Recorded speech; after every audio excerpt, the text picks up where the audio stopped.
ആത്മബന്ധമുണ്ട്, അവൻ അതിനെ തന്നെ പോലെയാണ് കരുതുന്നത് എന്ന് തുടങ്ങുന്ന ഒത്തിരി കാര്യങ്ങൾ പഠിപ്പിക്കുക എന്നുള്ളതാണ് സൃഷ്ടി വിവരണത്തിന്റെ ഏക ഉദ്ദേശം. അപ്പൊ അതുകൊണ്ട് വിശുദ്ധ ഗ്രന്ഥം അതിൽ തന്നെ സൃഷ്ടിച്ചത് എങ്ങനെ എന്ന് പറയാൻ ഉദ്ദേശിക്കുന്നില്ല എന്ന് നമ്മൾ മനസ്സിലാക്കണം. പറയാൻ ഉദ്ദേശിക്കുന്നില്ല. നേരിട്ട് അങ്ങനെ ഉദ്ദേശിക്കുന്നുണ്ടായിരുന്നെങ്കിൽ നമുക്ക് അതിന്റെ മേൽ, അഥവാ ഖുറാനെ കാണുന്ന പോലെയാണ് കാണുന്നതെങ്കിൽ നമുക്ക് അതിന്റെ മേൽ ഒരു ചർച്ചയും നടത്താനുള്ള അവകാശമില്ല. അതുകൊണ്ട് ഹവ്വയുണ്ട്, ഒരു ചേട്ടനും ചേച്ചീനും ദൈവം സൃഷ്ടിച്ചു, അതങ്ങ് വിശ്വസിച്ചാൽ മതി എന്ന് പറഞ്ഞാനെ. ഇനി എന്താണ് ഈ ആദം ഹവ്വ എന്ന് പറഞ്ഞാൽ? ആദമ എന്ന് പറഞ്ഞാൽ പൊടി എന്നേ അർത്ഥമുള്ളൂ. അതൊരു പുരുഷ സംജ്ഞയാണ്. അപ്പൊ ആദമായിൽ നിന്നുള്ളവൻ, മലയാളത്തിൽ ഇങ്ങനെ തമാശയായിട്ട് പറഞ്ഞ പൊടിയിൽ നിന്നുള്ളവൻ എന്നൊക്കെ പറയുന്ന ഒരു പുരുഷ സംജ്ഞയാണ്. അതിന്റെ അർത്ഥം പുരുഷൻ, പൊടിയുമായി ബന്ധമുള്ള പുരുഷൻ എന്നാണ് അതിന്റെ അർത്ഥം. ഇനി ഹവ്വ, ഈവ് എന്ന് പറഞ്ഞാലോ? മലയാളം ബൈബിളിൽ അതിന്റെ അർത്ഥം അങ്ങനെ തന്നെ, അല്ലെങ്കിൽ ബൈബിളിൽ തന്നെ അതിന്റെ അർത്ഥമുണ്ട്. സ്ത്രീ എന്ന അർത്ഥമുള്ള ഹവ്വ എന്ന് അവൾ വിളിക്കപ്പെടും. ഹവ്വ എന്ന് പറഞ്ഞാൽ തന്നെ സ്ത്രീ എന്നാണ് അർത്ഥം. അപ്പോൾ ലിറ്ററലി നോക്കിയാൽ പോലും ദൈവം ആദിയിൽ പുരുഷനെയും സ്ത്രീയെയും, ആദം എന്ന പൊടിയിൽ നിന്നെടുത്തവനെയും സ്ത്രീ എന്ന സ്ത്രീയെയും സൃഷ്ടിച്ചു എന്ന് മാത്രമേ അതിനർത്ഥമുള്ളൂ. അതുകൊണ്ട് വിശുദ്ധ ഗ്രന്ഥം പുരുഷനെയും സൃഷ്ടിച്ചു, സ്ത്രീയെയും സൃഷ്ടിച്ചു, അങ്ങനെ ഭൂമിയിൽ മനുഷ്യവംശം ഉണ്ടായി എന്ന് മാത്രം പറഞ്ഞ് അവസാനിപ്പിക്കുകയാണ്. ഇനി അതിനെ സഭാപിതാക്കന്മാരുടെ രചനകളിലും മറ്റിന്നു വരെയുള്ള രചനകളിലും ഒക്കെ ആദം, ഇപ്പം സഭാപിതാക്കന്മാരിൽ മാത്രമല്ല വിശുദ്ധ ഗ്രന്ഥത്തിൽ തന്നെയുള്ള ലേഖനങ്ങൾക്കകത്ത് ഒക്കെ ആദത്തെ ഒരു വ്യക്തിയായി, ആദ്യ പിതാവായി അവതരിപ്പിക്കുന്നുണ്ട്. ഇത് രണ്ടർത്ഥത്തിലുമാകാം. ഒന്ന് സിംബോളിക്കായിട്ടാവാം, അല്ലെങ്കിൽ മനുഷ്യ ഉൽപ്പത്തിയിലെ ആരൊക്കെയാണോ അവര് എന്നുള്ള അർത്ഥത്തിലും അതിനെ ഉപയോഗിക്കാം. കണ്ടോ പ്രിയപ്പെട്ട സഹോദരന്മാരെ, എന്തൊരു ഡേഞ്ചറാണ് ഈ അച്ഛൻ പറയുന്നത് നിങ്ങളൊന്ന് ശ്രദ്ധിച്ചു നോക്കി. നിങ്ങളിതൊന്ന് ഇത് ഇങ്ങനെ ഉപയോഗിക്കാമോ? അങ്ങനെ ഒരു കാരണവശാലും where there is a question, another condition opinion, namely polygenism, these children of the church by no means enjoy such liberty എന്ന് വളരെ കൃത്യമായി പറഞ്ഞിരിക്കുമ്പോൾ അത് സഭയുടെ ഡോക്മയെ വയലേറ്റ് ചെയ്യുന്നു. Individual the proceed from a sin actually committed by individual Adam which took the generation is passed to all of this everyone has on എന്ന് അസന്നിഗ്ധമായി കത്തോലിക്ക സഭ പഠിപ്പിക്കുമ്പോൾ, തെറ്റാവരമുള്ള പരിശുദ്ധാത്മ നിവേശിതമായ ഒരു ഡോക്യുമെൻറ്റിലൂടെ മാർപ്പാപ്പ പഠിപ്പിക്കുമ്പോൾ, ഇതിനും വിരുദ്ധമായി വിശ്വസിക്കാമെന്ന് അച്ഛൻ അക്ഷരാർത്ഥത്തിൽ പറയുന്നതാണ് നിങ്ങളിവിടെ കേൾക്കുന്നത്. ഇത് പറയാനുള്ള റൈറ്റ് അച്ഛനുണ്ടോ പ്രിയപ്പെട്ട സഹോദരന്മാരെ? ഒരിക്കലും കൂടെ നിങ്ങൾ കേട്ടോളൂ. സ്ത്രീ എന്ന സ്ത്രീയെയും സൃഷ്ടിച്ചു എന്ന് മാത്രമേ അതിനർത്ഥമുള്ളൂ. അതുകൊണ്ട് വിശുദ്ധ ഗ്രന്ഥം പുരുഷനെയും സൃഷ്ടിച്ചു, സ്ത്രീയെയും സൃഷ്ടിച്ചു, അങ്ങനെ ഭൂമിയിൽ മനുഷ്യവംശം ഉണ്ടായി എന്ന് മാത്രം പറഞ്ഞ് അവസാനിപ്പിക്കുകയാണ്. ഇനി അതിനെ സഭാപിതാക്കന്മാരുടെ രചനകളിലും മറ്റിന്നു വരെയുള്ള രചനകളിലും ഒക്കെ ആദം, ഇപ്പം സഭാപിതാക്കന്മാരിൽ മാത്രമല്ല വിശുദ്ധ ഗ്രന്ഥത്തിൽ തന്നെയുള്ള ലേഖനങ്ങൾക്കകത്ത് ഒക്കെ ആദത്തെ ഒരു വ്യക്തിയായി, ആദ്യ പിതാവായി അവതരിപ്പിക്കുന്നുണ്ട്. ഇത് രണ്ടർത്ഥത്തിലുമാകാം. ഒന്ന് സിംബോളിക്കായിട്ടാവാം, അല്ലെങ്കിൽ മനുഷ്യ ഉൽപ്പത്തിയിലെ ആരൊക്കെയാണോ അവര് എന്നുള്ള അർത്ഥത്തിലും അതിനെ ഉപയോഗിക്കാം. ഉപയോഗിക്കുന്നത് ആരെ എന്നല്ല അവരുദ്ദേശിക്കുന്നത്, പകരം മനുഷ്യ ഉൽപ്പത്തിയിലെ പാപത്തിൻ്റെ സ്വാധീനം, അവനിൽ പ്രവേശിച്ച അവന് ദൈവം നൽകിയിരിക്കുന്ന സ്വാതന്ത്ര്യത്തിൻ്റെ ദുർവിനിയോഗത്തിനുള്ള സാധ്യതകൾ, അവന് ആവശ്യമായി വന്ന രക്ഷ തുടങ്ങിയ വിഷയങ്ങളാണ് അവിടുത്തെ ഫോക്കസ് മുഴുവനും. അപ്പം അതുകൊണ്ട് അവിടെ പ്രിയമുള്ളവരെ, ഇവിടുത്തെയാണ് പ്രശ്നം. ഒരു കൂട്ടം മനുഷ്യരുടെ പ്രതിനിധിയാണ് ആദം എന്ന് പറയുമ്പോൾ, ഒരു കൂട്ടം മനുഷ്യർ ചെയ്ത പാപത്തിൻ്റെ ഫലമാണ് മനുഷ്യർ മുഴുവൻ. പ്രിയപ്പെട്ട സഹോദരന്മാരെ, സുഹൃത്തുക്കളെ, ഇന്ന് ബഹുമാനപ്പെട്ട അരുൺ കളമറ്റത്തിൽ അച്ഛൻ ഡിസ്കഷൻ ലോഞ്ച് പിള്ളേരുടെ കൂടെ ജിയുടെ രഹസ്യ അനുയായികളും യഹോവ പിശാചാണെന്നുമൊക്കെ പറയുകയും, എന്നാൽ ഇപ്പോൾ ഒരു പുതിയ തരം യഹോവയെ അവതരിപ്പിച്ചുകൊണ്ട് കത്തോലിക്ക സഭയുടെ വിശ്വാസങ്ങൾക്കും 2000 വർഷത്തെ അപ്പോസ്തോലിക ടീച്ചിങ്ങിനും വ്യത്യസ്തമായി ആരെയും കൊല്ലാത്ത പരമപരിശുദ്ധനും നിർഗുണ പരബ്രഹ്മവുമായിരിക്കുന്ന സ്നേഹസമ്പന്നനായ, ആരെയും നിത്യനരകത്തിലേക്ക് അടയ്ക്കാത്ത ഒരു പുതിയ യഹോവയെ അവതരിപ്പിച്ചുകൊണ്ട് വിശുദ്ധ ബൈബിളിനെ ദുർവ്യാഖ്യാനിച്ചുകൊണ്ടൊക്കെ നടക്കുന്ന ഒരു ഗ്രൂപ്പായി ഈ ഡിസ്കഷൻ ലോഞ്ചിലെ ജെ യഥാർത്ഥ പേരല്ല, ഇങ്ങനെയുള്ള കുറേ ആളുകൾ വന്നിട്ടുണ്ട്. ഇത്തരം ആളുകൾ കൂടെ പോയിരുന്ന് ബഹുമാനപ്പെട്ട പാലക്കാട് രൂപതയിലെ പ്രമുഖ വൈദികനും ഡോക്ടറേറ്റും ഒക്കെയുള്ള റോമിൽ ഒക്കെ പഠിപ്പിക്കുകയോ ഒക്കെ ചെയ്യുന്ന ഒരു അരുൺ കളമറ്റത്തിൽ അച്ഛൻ നടത്തിയ ഒരു ഡിസ്കഷനിൽ പല ഗൗരവമേറിയ പ്രശ്നങ്ങളും എൻ്റെ ശ്രദ്ധയിൽപ്പെട്ടു. കത്തോലിക്ക ഡോഗ്മകൾക്ക് വിരുദ്ധമായി പറയുന്ന കാര്യങ്ങൾ എൻ്റെ ശ്രദ്ധയിൽപ്പെട്ടു. അത് നേരിട്ട് അക്ഷരാർത്ഥത്തിൽ വിരുദ്ധമായി പറയുന്നുണ്ടോ എന്ന് ചോദിച്ചാൽ ചോദിക്കുന്നില്ല. എന്നാൽ വളരെ വ്യക്തമായിട്ട് ഈ ഡിസ്കഷൻ ലോഞ്ചിലെ പിള്ളേർക്ക് എങ്ങനെ വേണമെങ്കിലും വളച്ചൊടിക്കാൻ പറ്റുന്ന രീതിയിൽ കൃത്യതയോടുകൂടിയാണ് അച്ഛൻ ഇത് അവതരിപ്പിക്കുന്നത്. ഇപ്പം നിങ്ങളിവിടെ കണ്ടു കഴിഞ്ഞാൽ നിങ്ങൾ ഈ സ്ക്രീൻഷോട്ടിൽ കാണുന്ന ഈ ഡിസ്കഷന് ശേഷം അവരിട്ടൊരു റൂമാണ് കോട്ടിട്ട പൊട്ടൻ 3GI. എന്നെയാണ് ഈ കോട്ടിട്ട പൊട്ടൻ എന്ന് പറയുന്നത്. കാരണം ഇവരെ ഏറ്റവും ശക്തമായി എതിർത്തുകൊണ്ടിരിക്കുന്ന ഞാനാണ്. നിങ്ങൾക്കറിയാം, അഗസ്റ്റിൻ പാംപ്ലാനി അച്ഛൻ ഈ ഒരു പ്രമുഖനായ സെമിനാരി റെക്ടറായ ആയിരുന്ന, ഇപ്പോൾ ആണോന്നറിയില്ല, വലിയ ഒത്തിരി ഡോക്ടറേറ്റൊക്കെയുള്ള അഗസ്റ്റിൻ പാംപ്ലാനി അച്ഛൻ ഇവരുടെ റൂമിൽ വന്നിരുന്ന് ചൈന മനുഷ്യർ ചൈന കുരങ്ങിൽ നിന്നും, ആഫ്രിക്കൻ മനുഷ്യൻ ആഫ്രിക്കൻ കുരങ്ങ്, ഇന്ത്യൻ മനുഷ്യൻ ഇന്ത്യൻ കുരങ്ങളിൽ നിന്നും, ഇപ്പോൾ സിംഹാലം കുരങ്ങിൽ നിന്നുണ്ടായ മനുഷ്യരാണെന്ന് എനിക്കറിയത്തില്ല, ഇത്തരം എല്ലാം ഉണ്ടായെന്നൊക്കെ പറഞ്ഞു ശുദ്ധമായ സയൻറ്റിഫിക് വിവരക്കേടും. എന്നാൽ അതിനേക്കാൾ ഉപരി കത്തോലിക്ക സഭയുടെ ഡോഗ്മകൾക്ക് വിരുദ്ധമായ ചില ആശയങ്ങൾ ഒക്കെ പറഞ്ഞപ്പോൾ ഞാനതിനെ ശക്തമായി കോൾ ഔട്ട് ചെയ്യുകയും പിന്നെ അച്ഛൻ വളരെ ബുദ്ധിപരമായിട്ട് പിന്നീട് ഇവരുടെ റൂമുകളിലൊക്കെ വന്ന് കത്തോലിക്ക സഭയുടെ, ഞാൻ പറയുന്നതല്ല, കത്തോലിക്ക സഭയുടെ മെജിസ്ട്രീനം പറയുന്നതാണ് അവസാന വാക്കെന്നൊക്കെ പറഞ്ഞ് തടി തപ്പിയ സംഭവമൊക്കെ നമുക്കറിയാം. അപ്പോൾ ഞാൻ ഇവരുടെ ആശയങ്ങളെ മുഴുവൻ കത്തോലിക്ക സഭയുടെ പ്രബോധനങ്ങൾ വെച്ചാണ് പറയുന്നത്. ഇപ്പം കോട്ടിട്ട പൊട്ടൻ 3GI എന്നല്ല അവർ എഴുതേണ്ടത്, കോട്ടിട്ട പൊട്ടനല്ല, 12-ാം പിയൂസ് മാർപ്പാപ്പ 3GI എന്നാണ് എഴുതേണ്ടത്. ഈ അരുൺ കളമറ്റിൽ അച്ഛൻ യഥാർത്ഥത്തിൽ എന്നെയല്ല എന്ത് ചെയ്തത് 3G ആക്കിയിട്ടുണ്ടെങ്കിൽ അല്ല, കാരണം 12-ാം പിയൂസ് മാർപ്പാപ്പയാണ്. അപ്പോൾ നമ്മൾ ഈ വിഷയമാണ് ഇന്ന് അഡ്രസ്സ് ചെയ്യാൻ ചെയ്യുന്നത്. അതിനു മുമ്പ് ഒരു പ്രധാനപ്പെട്ട കാര്യം ഞാൻ നിങ്ങളുടെ മുന്നിൽ പറയാൻ ആഗ്രഹിക്കുകയാണ്. പ്രിയപ്പെട്ട സഹോദരന്മാരെ, കത്തോലിക്ക സഭയുടെ CCC 675 ഞാനൊന്ന് വായിച്ചിട്ട് നിങ്ങളോടത് പറയാൻ ആഗ്രഹിക്കുകയാണ്. ക്രിസ്തുവിൻ്റെ 2ാം വരവിന് മുമ്പ് സഭ അന്തിമ പരീക്ഷണത്തിലൂടെ കടന്നു പോകേണ്ടതുണ്ട്. അത് പല വിശ്വാസികളുടെ വിശ്വാസത്തെ പിടിച്ചു കുലുക്കും. ഭൂമിയിലുള്ള അവളുടെ തീർത്ഥാടനോട് തൊത്തുപോകുന്ന പീഡനം തിന്മയുടെ രഹസ്യം ഒഴിവാക്കും. മനുഷ്യരുടെ പ്രശ്നങ്ങൾ പ്രത്യക്ഷമായ ഒരു പരിഹാരം മനുഷ്യന് വാഗ്ദാനം ചെയ്യുന്ന മതപരമോ വഞ്ചനയുടെ രൂപത്തിലായിരിക്കും അത്.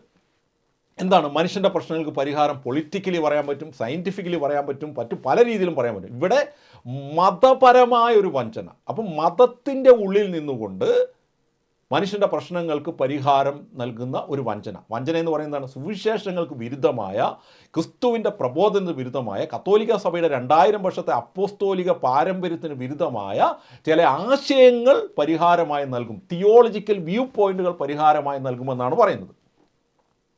അത് സത്യത്തെ പരിത്യജിക്കുന്ന സത്യത്തെ പരിത്യജിക്കുന്ന വില അവർ അതിന് നൽകേണ്ടി വരും. മതപരമായ പരമവഞ്ചന അന്തിക്രിസ്തുവിൻ്റേതായിരിക്കും. മനുഷ്യൻ ദൈവത്തിൻ്റെ മാംസം ധരിച്ചു വന്ന അവിടുത്തെ മിശിഹായുടെ സ്ഥാനത്ത് തന്നെ മഹത്വപ്പെടുന്ന മിഥ്യയായ മിശിഹാവാദമാണിത്. നിങ്ങൾ ഈ ഭാഗം ശരിക്കും വായിച്ചു കഴിഞ്ഞാൽ മതത്തിൻ്റെ ഉന്നത തലങ്ങളിൽ നിന്ന് തന്നെ, മതത്തിൻ്റെ മെജിസ്റ്റീരിയത്തിൻ്റെ ടീച്ചിങ്ങിൻ്റെ ഉള്ളിലൂടെ തന്നെ ആ യഥാർത്ഥ അപ്പസ്തോലിക പാരമ്പര്യത്തിന് വിരുദ്ധമായ പ്രബോധനങ്ങൾ അടങ്ങിയ, ദൈവശാസ്ത്ര കാഴ്ചപ്പാടിലടങ്ങി കത്തോലിക്ക സഭയെ ഉറകെടുത്തി കളയുന്ന, ക്രിസ്തുവിൻ്റെ പ്രബോധനത്തിന് അകറ്റി ഒരു മിഥ്യയായ മിശിഹാവാദം, യേശു ക്രിസ്തുവിൻ്റെ പ്രബോധനത്തിന് വിരുദ്ധമായൊരു വ്യാജ പ്രബോധനത്തിലേക്ക് എത്തിക്കാൻ ശ്രമിക്കുക എന്നതാണ് ഏറ്റവും പരമപ്രധാനമായ അന്തിമ കാലഘട്ടത്തിലെ സഭ നേരിടുന്ന പ്രശ്നമെന്ന് നിങ്ങൾ തിരിച്ചറിയുക.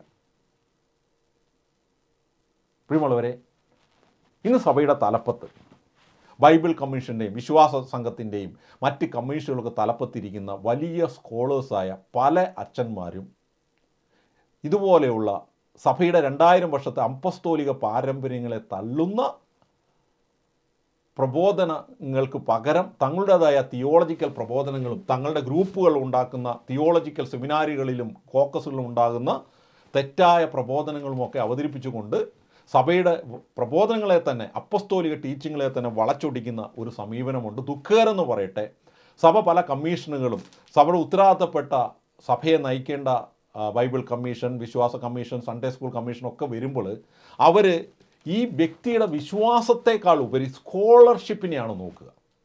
ഇപ്പോൾ ബൈബിൾ കമ്മീഷൻ അവർ തപ്പുന്നത് യഥാർത്ഥത്തിൽ ബൈബിൾ വിശ്വസിക്കുന്ന വൈദികനാണോ എന്നുള്ളതല്ല. അതിൽ സഭയോട് ചെന്ന് കൂടുതൽ പരിശോധിക്കുക, എത്ര ബൈബിളിൽ എത്ര ഡോക്ടറേറ്റ് ഉണ്ട്. ഇതാ ബൈബിൾ വിജ്ഞാനീയത്തിൽ ഒരു ഡോക്ടറേറ്റ്, ബൈബിൾ ഹിസ്റ്ററിയിൽ ഒരു ഡോക്ടറേറ്റ്, ഹീബ്രുവിൽ ഒരു ഡോക്ടറേറ്റ്, ഈ അച്ഛൻ പ്രസിഡൻറ്റ്.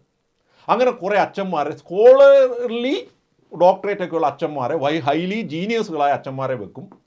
പക്ഷെ അവർ യഥാർത്ഥത്തിൽ കത്തോലിക്കാ സഭയുടെ പ്രബോധനത്തോടും മെജിസ്ട്രോടും വിധേയമുള്ളവരാണോ എന്ന് പലപ്പോഴും പരിശോധിക്കാറില്ല. പ്രിയപ്പെട്ടവരെ, ഒരു 3-4 വർഷം മുമ്പ് കാത്തലിക് വൈബ് എന്ന ഇത്തരം കത്തോലിക്ക സീറോ മലബാർ സഭയുടെയൊക്കെ തലപ്പത്തിരിക്കുന്ന മൈക്കിൾ കാരിമറ്റം, ആൻ്റണി തറവൊക്കെയുള്ള അച്ഛൻ, അതുപോലെയൊക്കെയുള്ള ആളുകൾ യൂട്യൂബ് വീഡിയോകൾ ഇടുന്ന ഒരു പ്രമുഖ ചാനലാണ് കാത്തലിക് വൈബ്. അത്ര ഫോളോവേഴ്സ് ഒന്നുമില്ല. അതിനകത്ത് ഞാനൊരു വീഡിയോ കണ്ടു. ബൈബിൾ കമ്മീഷനിലുള്ള ഒരു അംഗം ഇട്ടിരിക്കുന്നതാണ് ക്രിസ്തുവിൻ്റെ 2ാം വരവ് നടന്നു. AD 70 ക്രിസ്തു ഓൾറെഡി വന്നു കഴിഞ്ഞു, ആൻറ്റി ക്രൈസ്റ്റ് എന്ന് പറയുന്ന നീറോ ആണെന്നൊക്കെ പറഞ്ഞുകൊണ്ടുള്ളൊരു വീഡിയോ. ഞാൻ അച്ഛനെ വിളിച്ച് സംസാരിച്ചു. പക്ഷേ അച്ഛൻ്റെ ഭാഗത്ത് ന്യായീകരിക്കുകയാണ് ചെയ്യുന്നത്. ഇതാണോ കത്തോലിക്ക സഭയുടെ നിലപാട്? ആ അച്ഛൻ ഇരിക്കുന്നതാണ് ബൈബിൾ കമ്മീഷൻ്റെ തലപ്പത്ത്. അപ്പോൾ ഇതിന് ദുഃഖകരമെന്ന് പറയട്ടെ, സീറോ മലബാർ സഭയുടെയും KCBCയുടെ ഒക്കെ പല കമ്മീഷനുകൾ തലപ്പത്തിരിക്കുന്നത് ഇതുപോലെയുള്ള തെറ്റായ ദൈവശാസ്ത്ര ബോധ്യങ്ങളുള്ള വൈദികരാണ്. അവരങ്ങനെ അവിടെ വരാൻ കാരണം സഭ ഒരു കമ്മീഷനെ വെക്കുമ്പോൾ ആ മേഖലയിൽ ഏറ്റവും സ്കോളറായ, ഇൻ്റലിജൻ്റായ, വിദ്യാഭ്യാസ പാണ്ഡിത്യമുള്ള ആളുകളെ തപ്പുമ്പോൾ ഇങ്ങനെ കുറേ തലശ്ശേരി രൂപ എന്നൊരു അച്ഛൻ, പാലക്കാട് രൂപ എന്നൊരു അച്ഛൻ, കോട്ടയം അല്ലെങ്കിൽ അങ്ങനെ കോട്ടയം രൂപ എന്നൊരു അച്ഛൻ, അങ്ങനെ എല്ലാവരും കൂടെ കൂട്ടിയങ്ങ് പോകും. പക്ഷേ ഇവരുടെ യഥാർത്ഥ സഭാസ്നേഹത്തെയോ വിശ്വാസത്തെയോ പരിശോധിക്കാതെയാണ് പിതാക്കന്മാരൊക്കെ ഇത് ചെയ്യുന്നത്. ഇതിൻ്റെ ഫലം എന്ന് പറയട്ടെ, സഭയിൽ തന്നെ അടിസ്ഥാന വിശ്വാസങ്ങളെ വരെ ചോദ്യം ചെയ്യുന്ന ആശയങ്ങൾ പയ്യെ പയ്യെ കടന്നുകൂടും. ഇനി ഇതിൻ്റെ മറ്റൊരു വശമാണ്, ഇത്തരം ആളുകളെ സൂക്ഷ്മമായി നിരീക്ഷിക്കുകയും പലപ്പോഴും വീഡിയോകളിലൂടെയൊക്കെ അഡ്രസ്സ് ചെയ്യാൻ ശ്രമിക്കുന്ന എനിക്കെതിരെ ഇവർ വളരെ ഫോക്കസായി മാറിയിട്ടുണ്ടെന്ന ഒരു സൂചന എനിക്ക് ലഭിച്ചിട്ടുണ്ട്.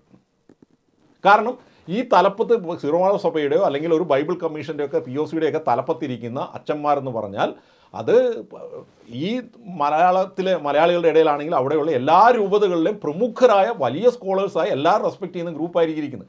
അതിലൊരു അച്ഛൻ പറയുന്ന ഒരു കാര്യത്തെ ഞാൻ ടാർഗറ്റ് ചെയ്യുമ്പം ആ കോക്കസിലുള്ള ആ കമ്മീഷനുള്ള എല്ലാ ആളുകളും എനിക്കെതിരെ തിരിയുകയാണ്. എല്ലാ ആളുകളും തിരിയാന്ന് പറഞ്ഞു കഴിഞ്ഞാൽ എല്ലാ രൂപതകളും എനിക്കെതിരെ തിരിയുകയാണ്. എനിക്കിതൊന്നും പ്രശ്നമല്ല, ഇതൊന്നും പ്രശ്നമല്ല. ഇപ്പോൾ എനിക്ക് ആകെ, അത് ഞാൻ ദൈവത്തിൻ്റെ ഒരു പദ്ധതിയായിട്ട് കരുതുന്നു. തടസ്സം എന്ന് പറയുന്നത് വേണമെങ്കിൽ അത് മാനുഷികമായിട്ട് പറയാം, ദൈവികമായിട്ട് അതിന് തടസ്സമല്ല. ഈ നിമിഷം വരെ പാമ്പ്ലാനി പിതാവ് എൻ്റെ മിനിസ്ട്രിയുടെ സ്പിരിച്വൽ ഡയറക്ടർ അല്ല എന്ന് പറഞ്ഞിട്ടില്ല. അതുകൊണ്ട് തന്നെ ഒരു പരിധി വരെ എനിക്ക് പല കാര്യങ്ങളും നിശബ്ദത പാലിക്കേണ്ടത്, എനിക്കറിയാവുന്നതും എന്നെ അറിയിക്കുന്നതും എനിക്ക് വസ്തുതാപരമായി അറിയാവുന്നതുമായ പല കാര്യങ്ങളും പച്ചയ്ക്ക് പറയുന്നതിന് എനിക്ക് ബുദ്ധിമുട്ടുണ്ട്.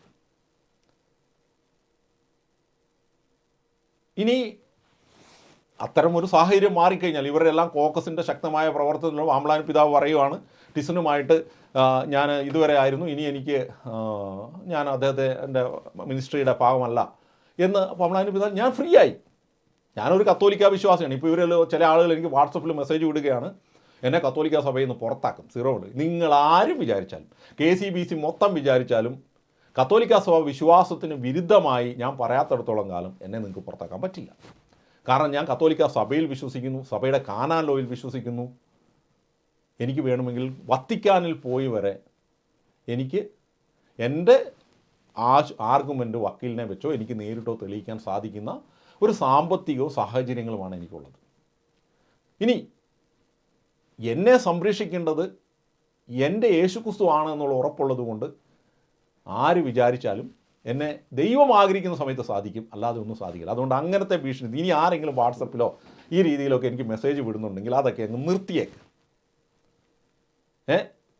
കൃത്യമായിട്ട് KCBC വിചാരിച്ചാൽ പോലും ഞാൻ കത്തോലിക്ക വിശ്വാസത്തിനെതിരായ, മെജിസ്റ്റീരിയത്തിനെതിരായ ആശയങ്ങൾ പറയാത്തിടത്തോളം കാലം എന്നെ പുറത്താക്കാൻ പറ്റില്ല.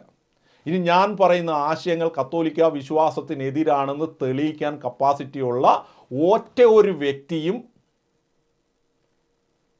ഈ പറയുന്ന 4 ഡോക്ടറേറ്റും ഈ പറയുന്ന 5 ഡോക്ടറേറ്റും ഇപ്പോഴത്തെ മാർപ്പാപ്പയുടെ സെക്രട്ടറി ആയിരിക്കുന്ന ഡോക്ടറേറ്റുള്ള അച്ഛനും ആരാണെങ്കിലും കുഴപ്പമില്ല, വരാം, നിങ്ങൾക്ക് തെളിയിക്കാം.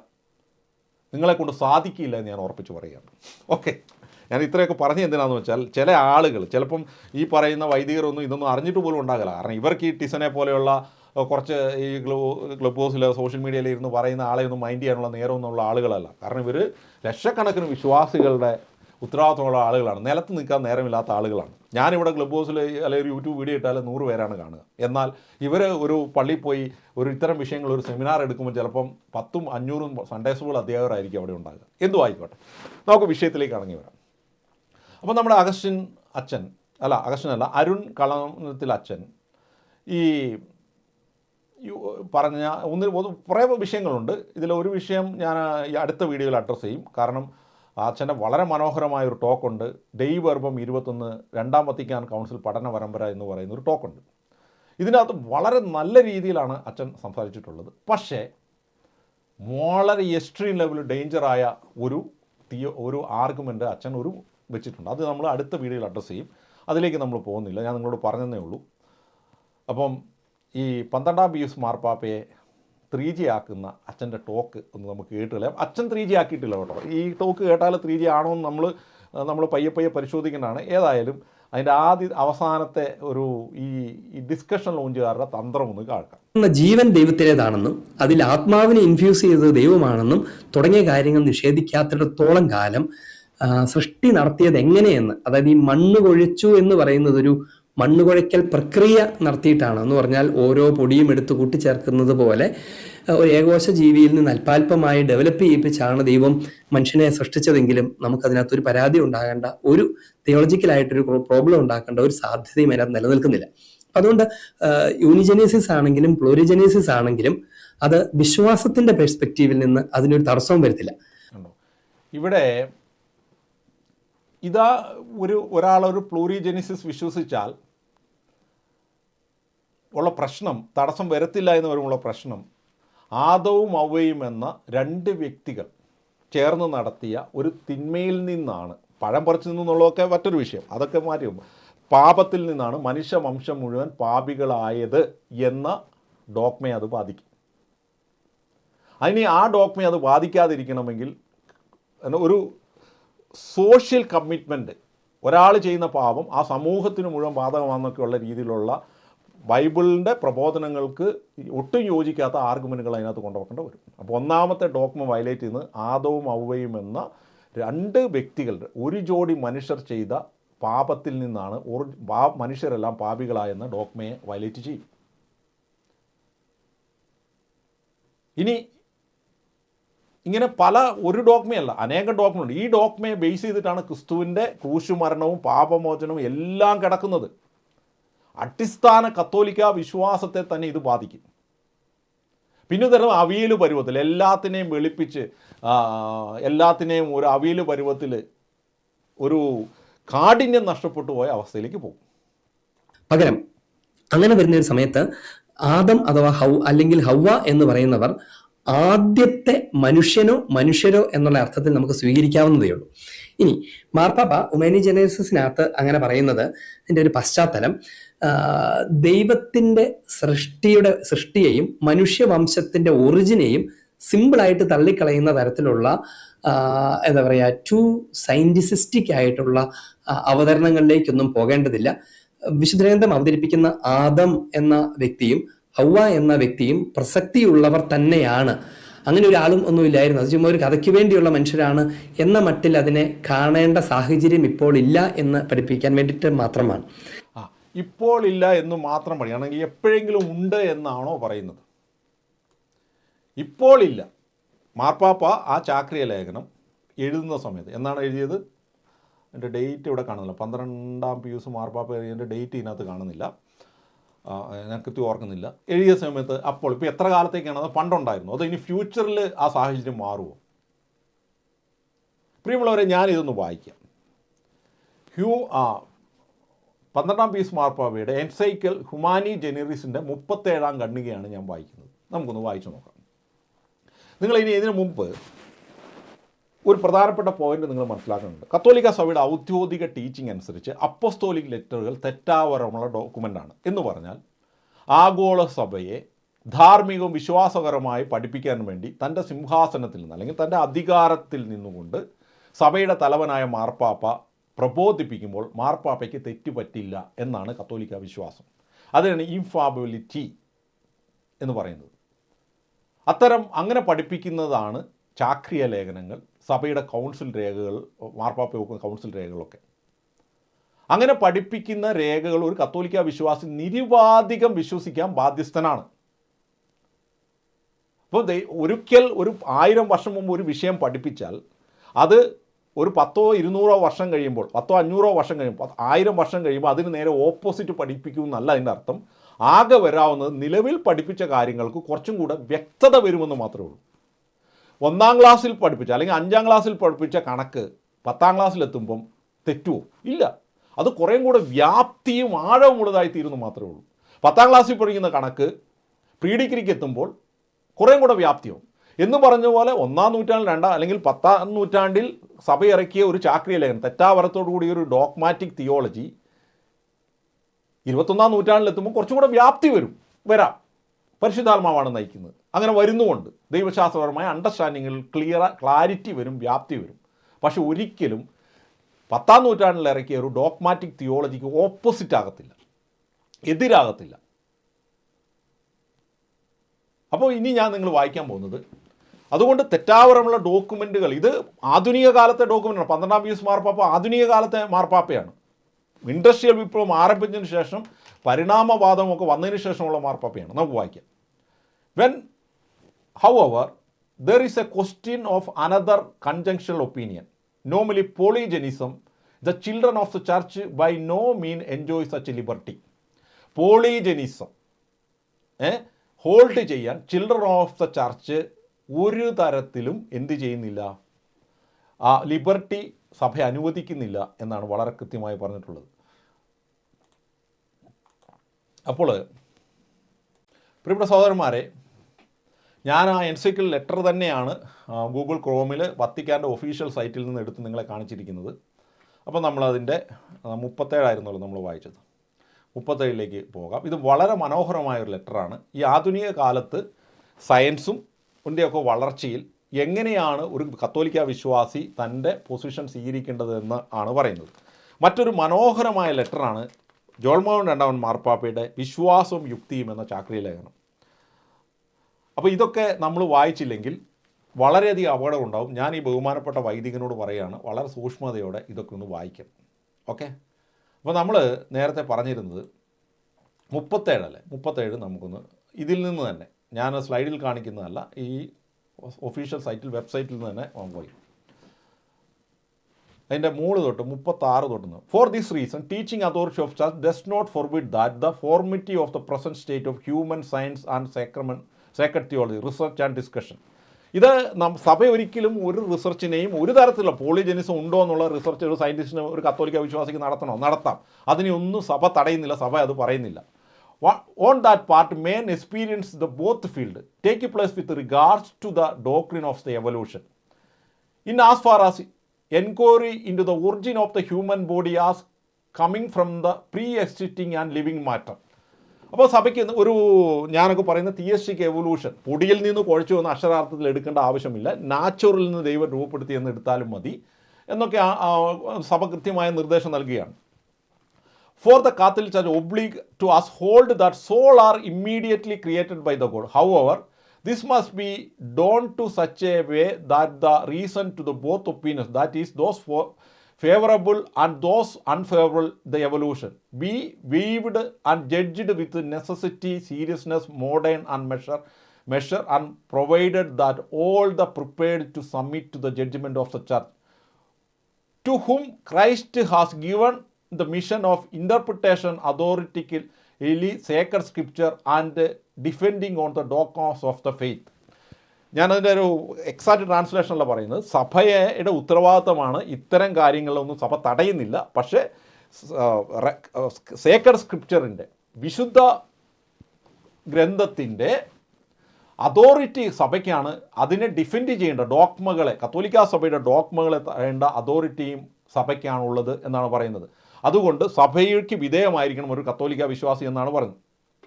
Somewhere rashly transgress the liberty of the discussion എന്ന് പറഞ്ഞാൽ ലിബർട്ടി ഓഫ് ദ ഡിസ്കഷനെ കത്തോലിക്ക സഭയും പോളിജനിസം ശരിയാണോ തെറ്റാണോ ഇതിനെ ഒന്നും കത്തോലിക്ക സഭ തടയുന്നില്ല. When they act, if the origin of the human body from pre-existing living matter were already completely certain and proved by the fact that have been discovered up to now and by reasoning of those facts, as if there is nothing in the source of divine revelation which demand the greatest moderation and caution of this question. എന്ന് പറഞ്ഞാൽ ഈ ക്വസ്റ്റനിൽ science research നടത്തുന്ന സമയത്ത് divine revolution എതിരായി പോകുന്നുണ്ടോ എന്ന് കൗഷൻ ഉണ്ടായിരിക്കണം.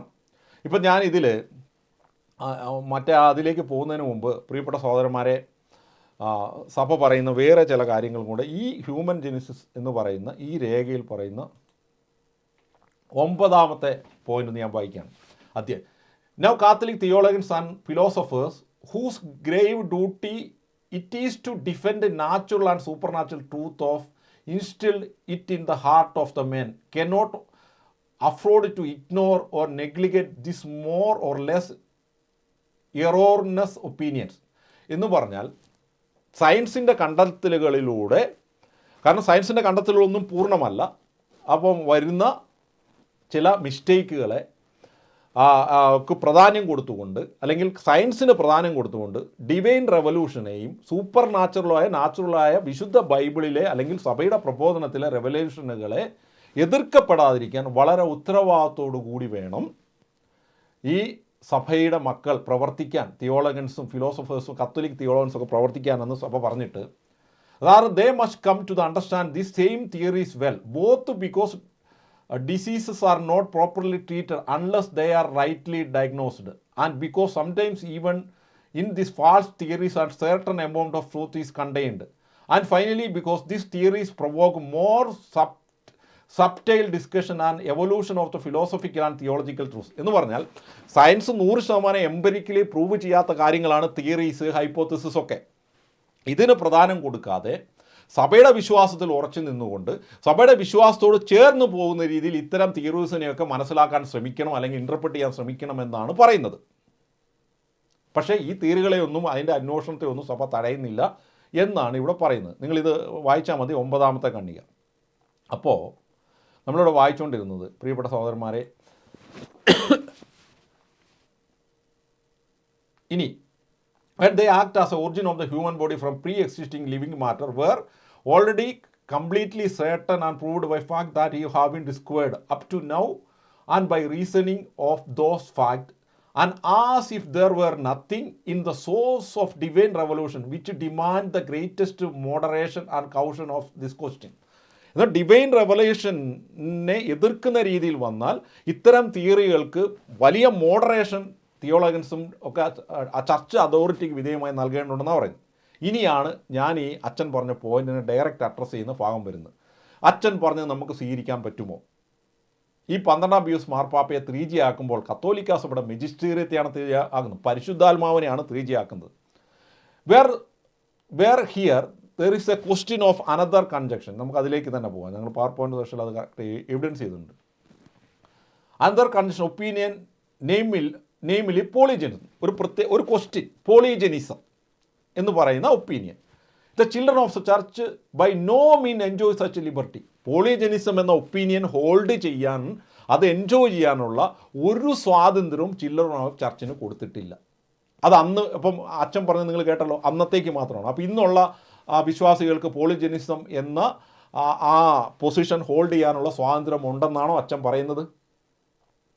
അച്ഛൻ ഇത് പറഞ്ഞാൽ മതി. ബഹുമാനപ്പെട്ട അച്ഛൻ്റെ പേരനായിരുന്നു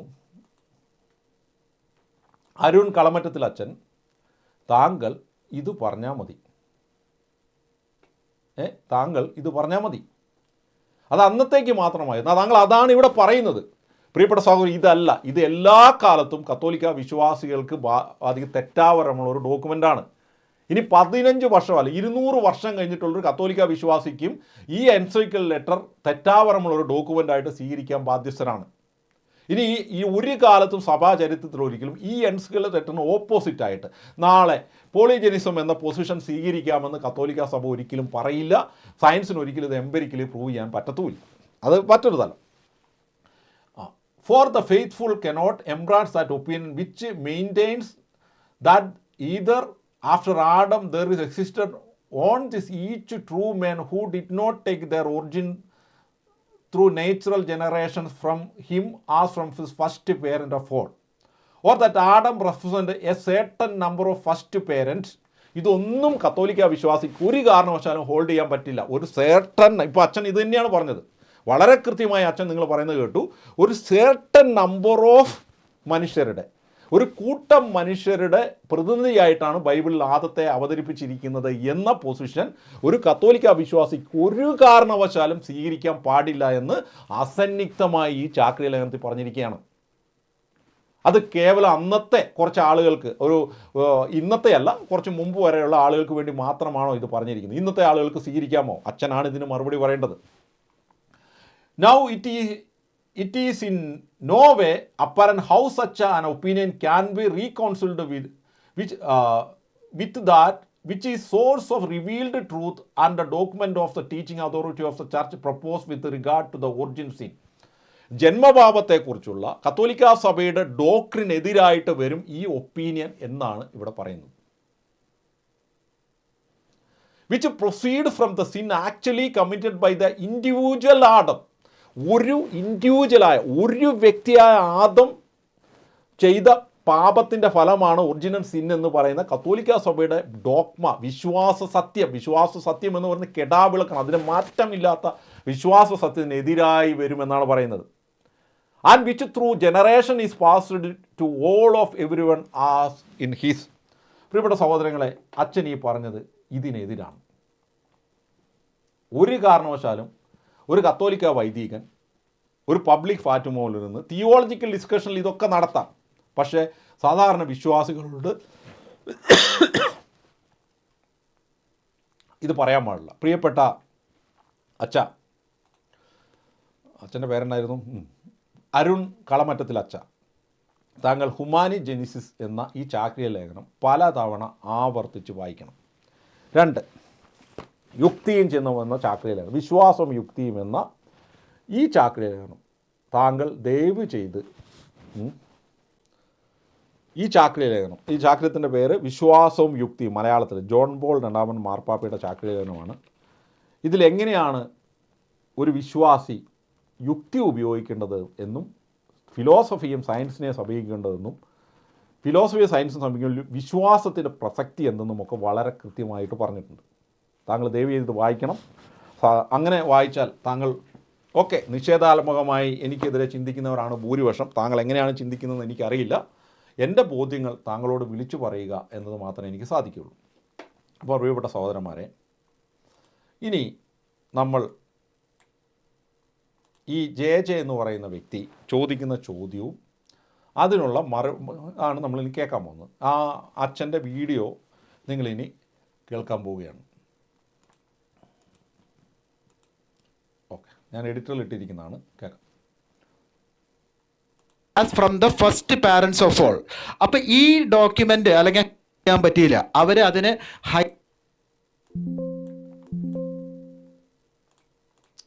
നമുക്ക് ഇത് ആദ്യം തൊട്ട് കേൾക്കാം, അതല്ലേ? ആ ക്വസ്റ്റ്യൻ തന്നെ നമുക്കൊന്ന് കേൾക്കാം. താങ്ക് യു അച്ഛാ. ക്വസ്റ്റ്യൻ എടുത്തോളാം ഞാൻ. നമ്മളെ കുറച്ച് ഈ റൂം മോഡറേറ്റ് ചെയ്യുന്നത് വളരെ മോശമായിട്ട്, നമുക്ക് ചിന്തിക്കാൻ പോലും പറ്റാത്ത രീതിയിൽ പരത്തെറിയും പറയുന്ന, വൃത്തികേടും പറയുന്ന ഒരു മനുഷ്യനാണ് കേട്ടോ. സിഫി സക്കറിയ എന്ന് പറഞ്ഞ സിഫി എന്ന് പറയുന്ന ഇരിക്കുന്നത്. ഇയാളുടെയൊക്കെ റൂമിൽ പോയിരുന്നാണ് അച്ഛനൊക്കെ സംസാരിക്കുന്നത്. ആവശ്യം വന്നാൽ ഒരു അഡ്മോക്കിംഗ് വീഡിയോ അച്ഛനെ അഡ്രസ്സ് ചെയ്തുകൊണ്ട് ഈ സിഫിയുടെയൊക്കെ വൃത്തികേടുകൾ മുഴുവൻ കാണിച്ചുകൊണ്ട് ഞാൻ ചെയ്യുകയാണെങ്കിൽ ചെയ്യേണ്ടി വരും. അന്നേരം നിങ്ങൾക്ക് ഇത് മനസ്സിലാവും. ഇപ്പം തൽക്കാലം ഞാൻ ചെയ്യുന്നില്ല. സിഫിയെക്കുറിച്ചുള്ള സിഫി പറഞ്ഞ കാര്യങ്ങളൊക്കെ യൂട്യൂബ് എൻ്റെ വീഡിയോയിൽ കിടപ്പുണ്ട്. നമുക്ക് ഈ ക്വസ്റ്റ്യനിലേക്ക് തന്നെ പോകാം.